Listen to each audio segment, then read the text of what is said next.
여러분 안녕하십니까? CJB 아침 뉴스입니다.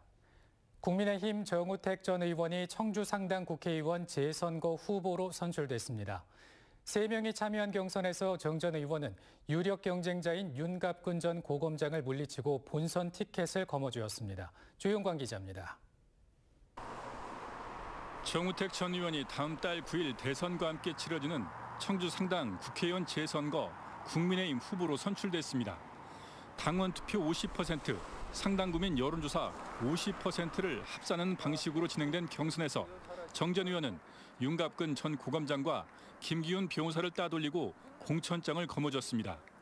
정 전 의원은 지난 총선에서 흥덕에서 출마했다가 낙선한 뒤 상당으로 복귀해 당내 최다선인 5선에 도전할 수 있게 됐습니다. 이번 국민의힘 당내 경선은 사실상의 본선으로 보는 시각이 많습니다. 민주당이 정정순 전 의원의 중도 낙마로 재선거가 유발된 책임을 지고 무공천을 결정한 상황에서 뚜렷한 경쟁 후보가 보이지 않기 때문입니다. 현재까지 국민의힘 후보를 상대로 완주 의사를 밝힌 후보는 무소속 출마를 선언한 안창현 전 국민의당 서원 지역위원장이 유일합니다. 오는 13일과 14일 이틀간 진행되는 본 후보 등록 전까지 제3의 인물이 등장할지 관심이 모아지는 가운데 본격적인 선거운동은 후보 등록 다음 날인 15일부터 시작됩니다. CJB 조윤광입니다. 청주 중앙동과 성안동 주민들이 원도심 고도 제한 방침에 반발해 집회를 또 열었습니다. 앞으로 한 달간 집회를 이어가겠다는 입장인데 아직은 접점이 보이질 않습니다. 안정은 기자가 보도합니다. 청주시는 2040 청주 도시기본 계획으로 역사 문화 기반의 원도심 발전 계획을 수립했습니다. 하지만 지난 2015년 건축물 높이 제한이 폐지되고 소규모 가로주택 정비 사업이 추진되면서 원도심 내 고층 건축물이 난립할 물꼬가 트였습니다. 2030 청주 도시관리 계획으로 원도심 일원 건축물의 적정 높이를 설정하려는 이유입니다. 기준안에 따르면 청주 상당구 성안동과 중앙동 일대를 4개 지구로 나눠 역사문화지구는 4층에서 5층, 근대문화 1지구는 15층 이하로 제한하게 됩니다. 하지만 지난달 13일 주민 반발로 결국 도시계획심의위원회가 재심의 결정을 내린 가운데 해당 지역 주민들이 다시 한번 청주시청 앞에 모였습니다. 고도 제한을 통한 고밀도 저층 개발은 도시 기능을 더 악화시키고 도시 슬럼화로 가는 지름길이다. 도시 기반 시설 확충은 지자체의 책임에도 불구하고 원도심 고도 제한 지정은 인근 지역과의 형평성에도 맞지 않고 재산권과 생존권을 침해한다는 겁니다. 시는 도시계획위원회 재심의 전까지 주민 의견을 지속적으로 검토한다는 계획입니다. 도시계획위원회에 이미 상정이 돼 있는 상태이기 때문에 지역 주민들의 의견을 좀 더 폭넓게 의견을 듣고 그 의견을 도시계획위원회에 보고를 해서 재산권 보호와 원도심 보존이란 팽팽한 줄다리기 속에 주민들은 앞으로 한 달간 집회를 이어나간다는 입장입니다. 청주시가 주민들을 설득하려면 원도심을 어떻게 만들지 명확한 청사진과 함께 주민들이 동의할 수 있는 실질적인 대책이 수반돼야 할 것으로 보입니다. CJB 안정은입니다. 지난해 청주에서 일어난 여중생 성폭력 사건의 가해자로 지목된 의붓 아버지가 1심 법원에서 징역 20년형을 선고받았는데요. 친족 성폭력 피해자들이 한자리에 모여 가해자를 엄벌하고 친족 성폭력 범죄의 공소시효 피해지를 촉구하고 나섰습니다. 진기훈 기자입니다. 불과 대여섯 살 때 시작된 아버지의 성폭력은 하윤 씨가 중학생이 되며 점점 심해졌습니다. 어머니와 함께 경찰도 만났지만 자신의 말을 부인하는 어머니를 보며 아버지의 처벌을 말할 수 없었습니다. 나만 조용히 하면 이 가정은 행복하게 이상적이게 살 수 있는데 내가 겪었던 경험이 이게 진실이가 계속 제 자신을 탓하면서 계속 제 자신을 부정하면서 살아왔습니다. 끊임없이 기억을 부정하다 의식이 분열되는 해리 현상까지 겪었다는 하윤 씨.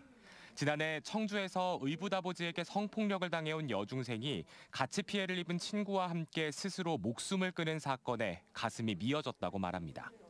중학생이던 그 어린 소녀들이 어떻게 자기 피해에 대해서 나서서 도움을 요청하고 혼자서 버텨낼 수 있었었는지 감히 상상조차 가지 않고 친족 성폭력 피해자들이 오창 여중생 사건 가해자를 엄벌하고 친족 성폭력 범죄의 공소시효 폐지와 직계존속 고소 금지 조항 삭제를 촉구했습니다. 현행법상 친족에게 성범죄를 당한 13세 이상 미성년자가 성인이 된 후 신고하면 공소시효는 성인이 된 시점부터 불과 10년입니다. 또 가해자가 직계존속이면 직접 고소도 못합니다. 저희들은 집 안에서 죽은 존재로서 숨만 쉬었기 때문에 살아남았습니다. 성인이 되어 제 잘못을 논하려고 백방으로 애를 썼습니다. 하지만 시간이 지났다는 이유로 공소시효가 폐지되었습니다. 사람들은 왜 도망 안 가냐고. 어린이와 청소년의 성폭력 피해 중 친족 성폭력 피해가 가장 많고 친족 성폭력 피해를 상담하기까지 10년 이상 걸린 피해자 비율은 55%에 달합니다. 특히 아동 청소년이 어렸을 때 겪었던 거를 성인이 돼서 이야기하고 그 이후에 진술할 수밖에 없는 사회적인 구조가 있잖아요. 가족과 분리되었다고 생각할 때 자신의 이야기를 털어놓을 수 있기 때문에 그것이 공소시효에서 멀어질 수가 있습니다. 피해자가 스스로 범죄 피해를 인지하고 언제라도 고소고발할 수 있도록 시효를 연장하는 제도 손질이 시급합니다. CJB 진기훈입니다. 지난해 10월 스토킹 처벌법이 시행된 이후 충북에서도 이 법이 적용된 첫 사례가 나왔습니다. 헬스 트레이너를 2년 넘게 스토킹한 40대 여성에게 징역형이 선고됐습니다. 이태현 기자입니다. 46살 A씨는 지난 2019년 8월부터 자신이 다녔던 헬스장의 트레이너 B씨에게 수백 통의 전화와 문자를 보내기 시작했습니다. B씨의 거절에도 보고 싶다 또는 사랑한다는 내용의 문자는 지속됐고 B씨의 출퇴근 시간에 맞춰 헬스장 근처에 몰래 숨어 찍은 사진을 전송하기도 했습니다. 헬스장 무단 침입까지 수차례 시도되면서 피해가 심각해지자 B씨는 A씨를 경찰에 고소했습니다. 스토킹 처벌법 시행 이전인 2019년과 20년 3번에 걸쳐 신고를 당한 A씨는 주거 침입 또는 경범죄 처벌법 위반 혐의만 적용돼 벌금을 선고받는 데 그쳤습니다. 하지만 그 후에도 스토킹 행위는 계속됐습니다. 결국 A씨는 지난해 10월부터 시행된 스토킹 처벌법 위반 혐의가 적용돼 지난해 11월 구속 기소됐습니다. 스토킹 처벌법은 스토킹 범죄를 저지를 경우 3년 이하의 징역이나 3천만 원 이하의 벌금형에 처해질 수 있고 흉기 등 위험한 물건을 이용했을 경우에는 형이 가중됩니다. 1심 재판부는 A씨의 반복적 범행으로 피해자가 느낀 불안과 공포가 적지 않다며 피해자가 합의를 거절하고 엄벌을 탄원하는 점 등을 참작해 징역 1년에 집행유예 2년을 선고했습니다. 또 2년간의 보호관찰과 40시간의 스토킹 치료 강의 수강도 명령했습니다. 한편 이번 사건은 충북 지역에서 스토킹 처벌법이 적용된 첫 사례로 남았습니다. CJB 이태현입니다. 어제부터 시행된 재택치료체계 개편에 맞춰 청주시가 상당구청에 재택관리지원 상담센터를 설치해 직원 40명을 배치했습니다. 상담센터는 무증상이나 경증의 재택치료 대상자 중 몸 상태를 스스로 관리해야 하는 일반 관리군을 위한 상담 창구로 1588-1650번으로 전화하면 24시간 상담받을 수 있습니다.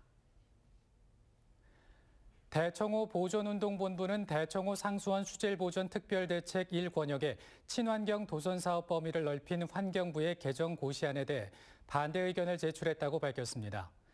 운동본부 측은 이번 개정안이 겉으로는 지역 주민의 교통 불편 해소를 내세우고 있지만 실제로는 유람선 등 개발 사업을 허용하기 위한 조치로 보인다고 주장했습니다. 이상으로 CJB 아침 뉴스 마칩니다. 시청해주신 여러분 고맙습니다.